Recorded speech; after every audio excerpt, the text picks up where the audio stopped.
today we got to play Blazon. Now, this is a card drafting game. Well, it's drafting, but it's actually, building a tableau, I guess you would call it. Tableau building. There we go. Yeah, you're trying to make your crest for your family. Exactly. All right, but before we get started, don't forget to hit the subscribe button and the notification bell because board games are awesome, and that's what we do here at Legends of Nirvana. So, Randy, tell us a little bit more about this particular game. Well, I'll tell you very little more about it because this one, there's not much information out there. This is a 2022 release. There's currently not a rank or a rating on Board Game Geek for it. It's a 1 to 4 player game. Average length is 30 to 60 minutes. Recommended for ages 14 and up. Because of the iconography, I can probably understand that. There's certainly no content that would be, but it is a little bit confusing with some of the iconography. Designed by David Conklin.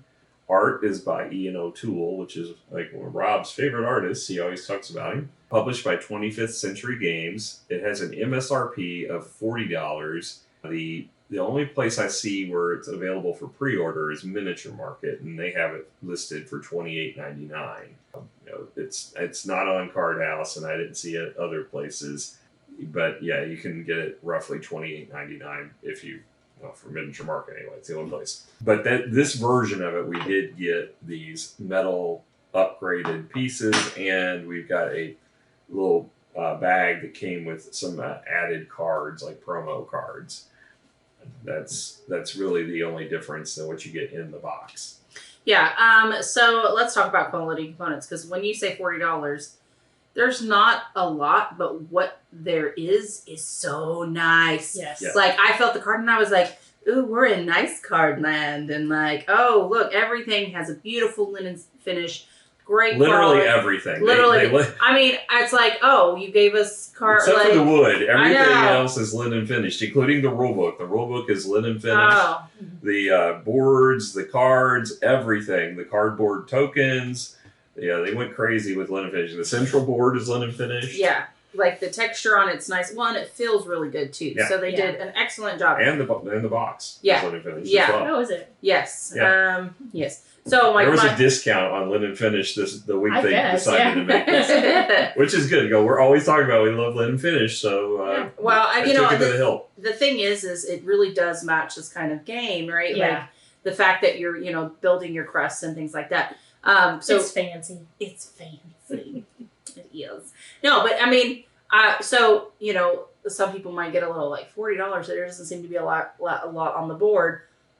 But it's nice. And you only end up paying $28.99 for it. But still, it's just... Well, and the artwork, too, is really a lot of the value, I feel like. So that's more theme, but Yeah. But I'm just saying it's worth it. I will say the cards, while they're linen finished, they are a little thin. They do kind of... But it's more... Shuffle, but when you feel them, it's definitely more linen than it is...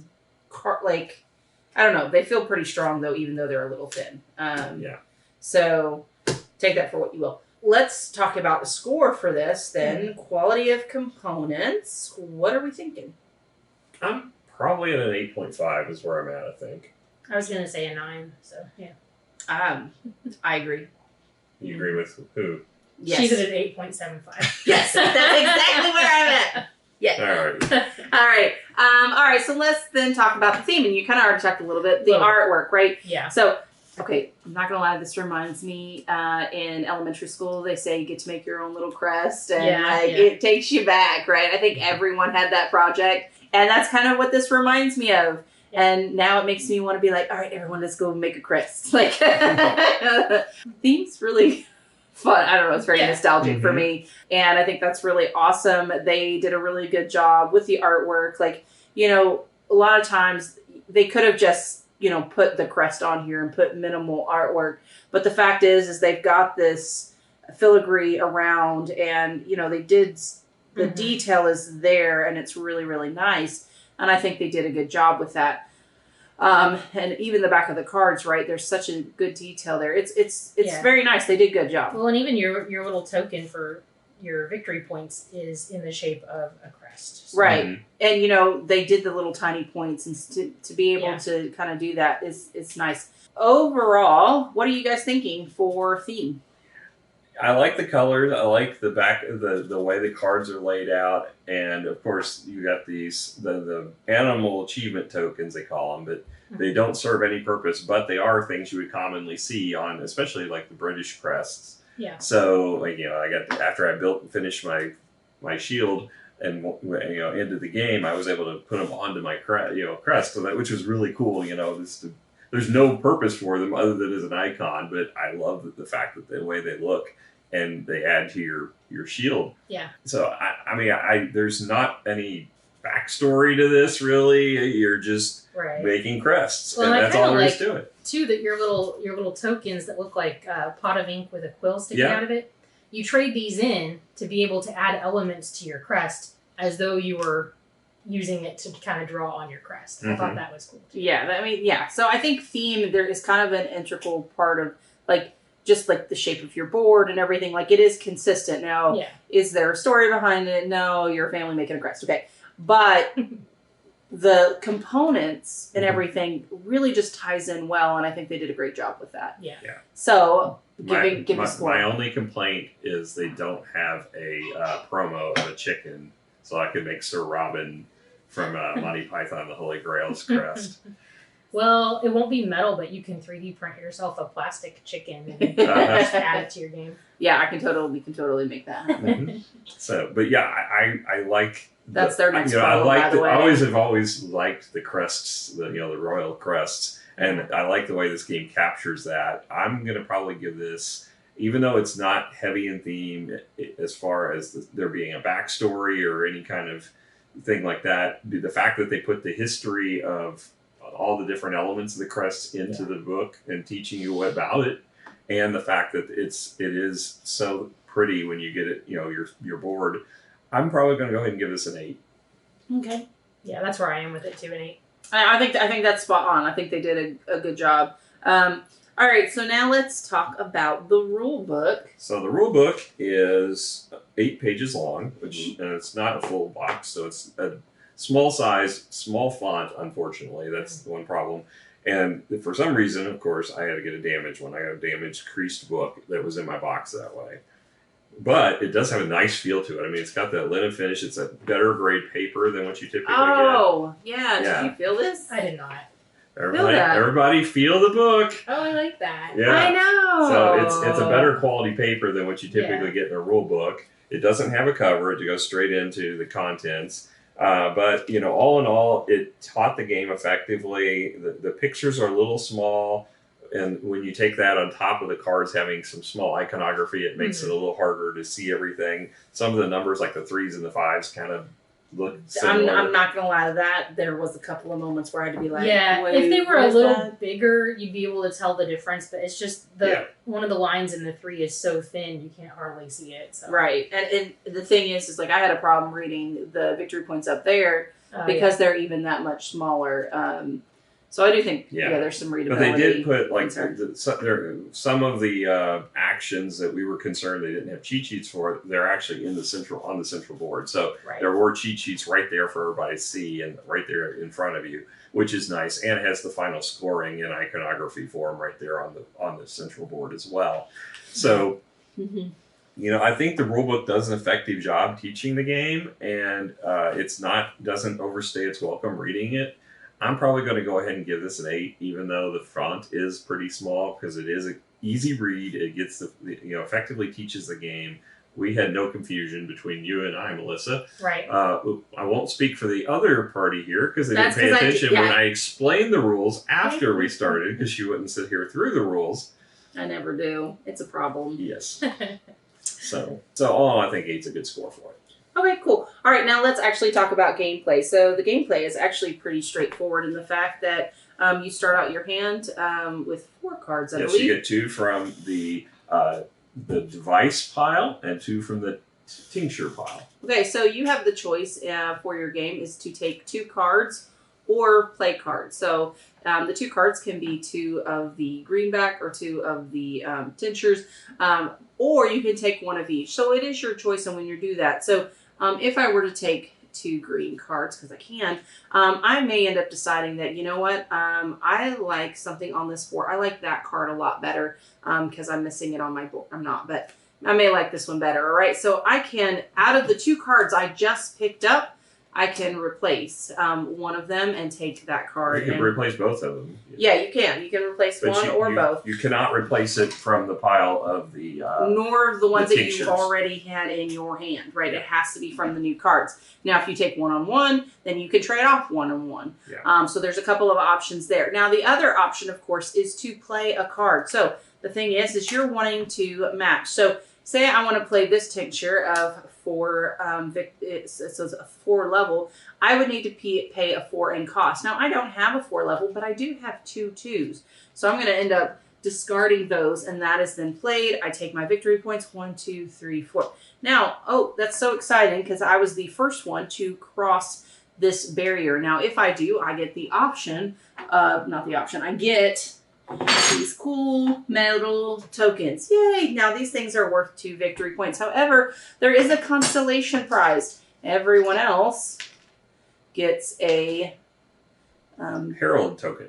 That's what they're called. Okay, great. So you either get to take cards or you get to play cards. You are trying to create a board to meet certain conditions if you so choose, which is up here at the top of the board. So like one condition is having a level 1, 2, 3, 4, and 5. One of the next condition is certain symbols and things like that. Those range from points from 5, 3, and 1, I think, for the 3 player. So just kind of keep that option. Now, the end of game is either triggered by someone filling the board, like I just did, or filling up the top there, or going completely around their shield for victory points. But there's a lot of rules around placement, which is key to the game, because each space on your board has the option of either playing it where the card is going to match the icon at the top, or the icon or the type in some cases on the bottom. And if in certain rows, like the top row and the bottom 2 on the right column, you cannot match the same type of card. So you have to be careful when you're placing to make sure you don't violate any of those rules. And once you've established that a card as being matching to the top or matching to the bottom, the rest of that row has to match the same orientation as that card. So you can't have one matching the bottom and one matching the top. If you ever have a scenario where you really want to do that, you can use, you get this token. Now this is a optional rule. You don't have to play with this, but you have an abatement token that you can play onto the card that violates that rule. Mm-hmm. And if you do, you get to go ahead and play the card and get your points. But at the end of the game, if you have not covered that card up and resolved that broken rule, you will get -8 victory points. So you want to make sure if you do that, you later on resolve it. Mm-hmm. So generally, you're only doing that in the case where you're trying to meet one of the criteria of the cards that are up there for bonus. Yeah, or maybe you have a 5-point that you're trying to get out real quick, and then you know you're going to immediately replace. So well, and the other thing to note too is that once you meet the criteria and you cover that up, that stays. You don't lose that. Yeah. Yeah.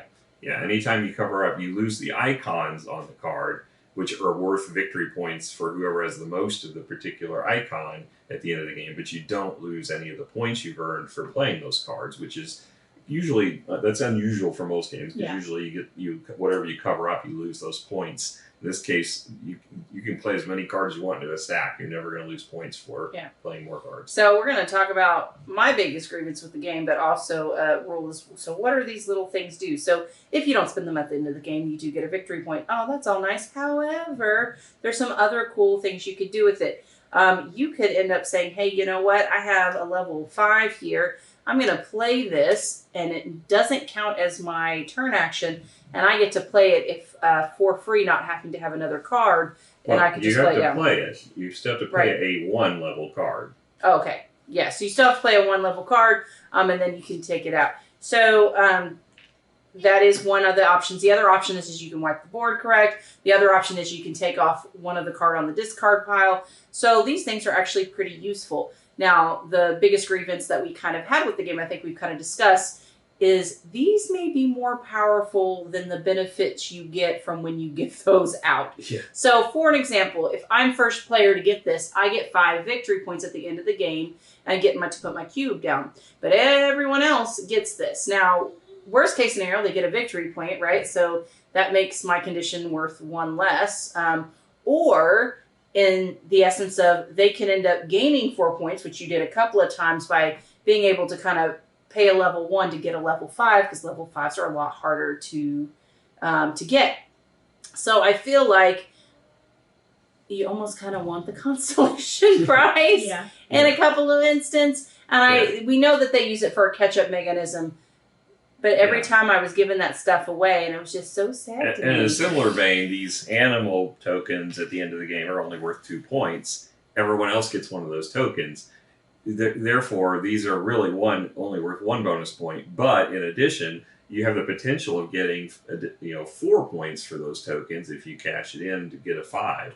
So you basically get more potential points from these consolation prize tokens, the Herald tokens, than you get for being the first to cross the threshold and get one of these end-game bonuses. Although they look really cool, so I don't mind it so much. But it does, make, sometimes you have to think, is it really worth that bonus? Well, and that's the conversation, right? Like, oh, maybe I do want to hold off and let other people gain that. So maybe, and it may help like prolong the game a little bit, I guess, in some aspects. But it's like, oh, I'm just going to wait to trigger that ability. Because there were several times, like, I could have held that card and played other stuff and wait, and if I had paid attention to the rules and maybe realized how powerful they were, I would have done that. So I think that was really our only grievance with the game, right? I mean, other than that, it's a fine little puzzler game, set collection in essence, and pattern matching game. I think it's a fun thematic game for being what it is, that you're building these crests and you're putting the things that match and based on the different colors or the different patterns. And I really enjoy that, the kind of the history of the crests within the European royalty. So given that, I thought this was a cool game for the theme. Now, how fun was it? Well, from a puzzle game perspective, I don't think there's a lot of new additions to the genre that we are in this game. There's nothing that felt revolutionary. It's just following along the same patterns of most other pattern games. And to me, I think there's a little bit of a problem with those points being for these tokens, as we mentioned. So I'm probably going to give this, from a score-wise, I'm probably going to go ahead and give it a 7. I think I would probably give it a little higher if it weren't for the fact that I feel like those point tokens, or those Herald tokens, are a little too powerful. I kind of agree with your sentiment. I think it's a fine little puzzler, but I am really concerned with those Heralds, because, like, I was getting all this stuff, but I kept giving you this stuff, and you just ended up taking over the lead. Like, you know what I mean? It's just, like, because essentially I was helping you to get more points, and it's like, well... And I know that may help with some of that luck-based issue with, what you draw and things like that. I don't know. It just felt like I was giving people stuff, and it's like, well, why did I do that? Like, why did I try to get that victory point? Because you got these cool metal tokens that go on your board. Well, I'll be honest. I just wanted my dragon, and I stopped caring after my dragon. So, I mean, but the thing is, me and you were only 2 points difference, but... I know it's because I gave you those first. So. And you could have won if you'd paid attention to the rules when I explained it. Yeah. Because, she ended the game with several of these Herald tokens she didn't use. And extra cards. And extra cards that she could have used to get them. Yeah. So, I coulda, woulda, shoulda. And Melissa, you had the opportunity. You had a ton of those Herald tokens. I did, but at the time I didn't have a lot of cards to play. Although in retrospect, I should have probably used one to pick up a discarded card or something like that. Yeah. I just wasn't.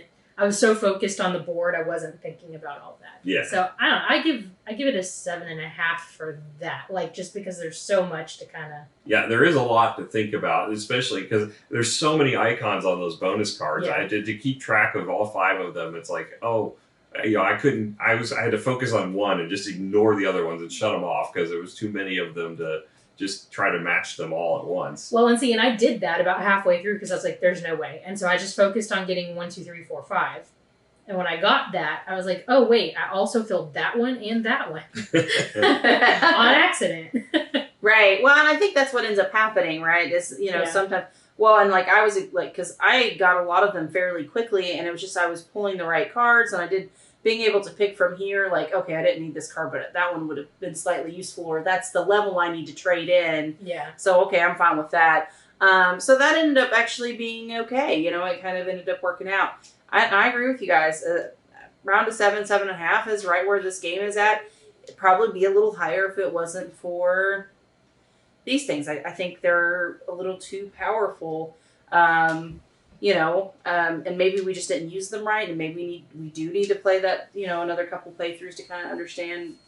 Knowing what we know now, maybe we would strategize a little bit differently, which means that might even have some more playability because it'll be like, I ain't triggering that yet. I ain't triggering that yet. Like, you know, but you have a hand limit of 7, so we didn't mention that. You have a hand limit of 7, so eventually you're gonna have to take an action. Yeah, right? I got dangerously close to that one time. I had 6 cards in my hand. So. Yeah, well, I had 6 a couple of times because it was like, I like plenty of options, and then I can just bam, bam, bam, bam, bam. And then after that, I was like, I had no cards the whole entire game because I kept drawing. Oh, well, I could play this. Might as well play it. Like, you know. And then right there and then I was just drawing it, but then I should have taken some actions to get some stuff down. But anyway, we had fun tonight. Yeah. We'll catch you guys later. Come hang out with us again. Bye.